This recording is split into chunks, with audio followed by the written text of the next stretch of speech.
Τι είναι η ορμονοθεραπεία? Οι ορμόνες είναι ουσίες που παράγονται από τον οργανισμό μας και επιτελούν συγκεκριμένες λειτουργίες. Παραδείγματος χάρη, γυναικείες και ανδρικές ορμόνες φύλου. Οι ορμόνες παράγονται από διάφορα όργανα και ιστούς, όπως ο θηροειδής, οι όρχες και οι οθήκες, και εκκρίνονται στο αίμα. Οι ορμόνες μεταδίδουν σήματα και, ως εκ τούτου, επηρεάζουν άλλα όργανα ή διεργασίες στο σώμα μας. Για παράδειγμα, οι ορμόνες του φύλου στις γυναίκες προκαλούν την αύξηση και την ανάπτυξη των μαστών. Εάν αναπτυχθεί ένας όγκος σε αυτό το σημείο, τα καρκινικά κύτταρα συχνά εξαρτώνται εν μέρει από την παρουσία αυτών των ορμονών φύλου. Αυτό αναφέρεται ως ορμονοευαίσθητος καρκίνος του μαστού. Όσο είναι εκτεθειμένα σε ορμόνες, τα καρκινικά κύτταρα μπορούν να συνεχίσουν να διαιρούνται και ο όγκος θα συνεχίσει να αναπτύσσεται. Εάν δεν εκτίθενται σε ορμόνες, η ανάπτυξη των καρκινικών κυττάρων μειώνεται. Οι ορμονοευαίσθητοι ή ορμονοεξαρτώμενοι όγκοι χαρακτηρίζονται επομένως από την παρουσία καρκινικών κυττάρων που αρχίζουν να διαιρούνται παρουσία ορισμένων ορμονών. Η ανάπτυξη του καρκίνου του μαστού ή της μήτρας στις γυναίκες μπορεί να διαγείρεται από την παρουσία γυναικείων ορμονών, των ιστρογόνων. Στους άντρες με καρκίνο του προστάτη παρατηρείται παρόμοιο φαινόμενο. Σε αυτή την περίπτωση, η τεστοστερόνη, μια ανδρική ορμόνη, διεγείρει την ανάπτυξη των καρκινικών κυττάρων. Για να προσδιοριστεί εάν ένας καρκίνος είναι ορμονοευαίσθητος, εξετάζεται η παρουσία ορμονικών υποδοχέων στα καρκινικά κύτταρα σε ένα δείγμα ιστού του όγκου που λαμβάνεται είτε με βιοψία ή που έχει αφαιρεθεί χειρουργικά.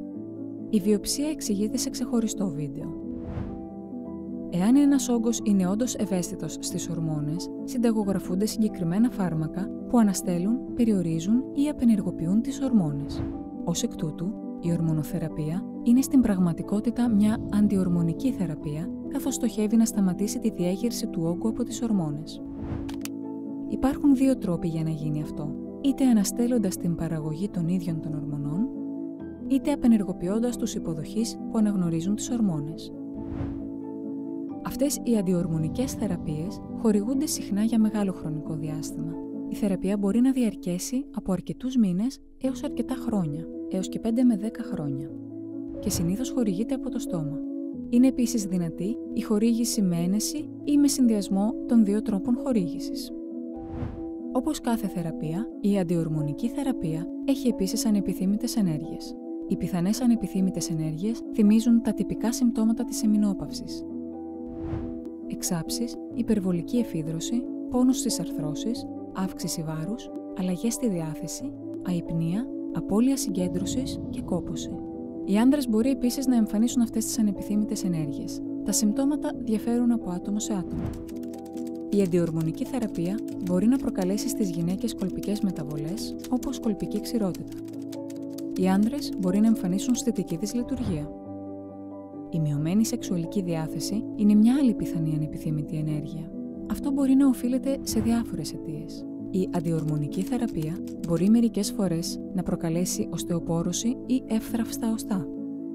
Μερικές απλές συμβουλές μπορούν να μετριάσουν αυτές τις ανεπιθύμητες ενέργειες. Εάν αυτό δεν είναι αποτελεσματικό, μπορεί ακόμα και να συνταγογραφηθεί άλλη αντιορμονική θεραπεία. Επομένως, είναι πολύ σημαντικό να συζητήσετε τα συμπτώματά σας με την ιατρική σας ομάδα. Εάν έχετε άλλες ερωτήσεις σχετικά με αυτό το θέμα, μην διστάσετε να επικοινωνήσετε με τους επαγγελματίες υγείας στο νοσοκομείο.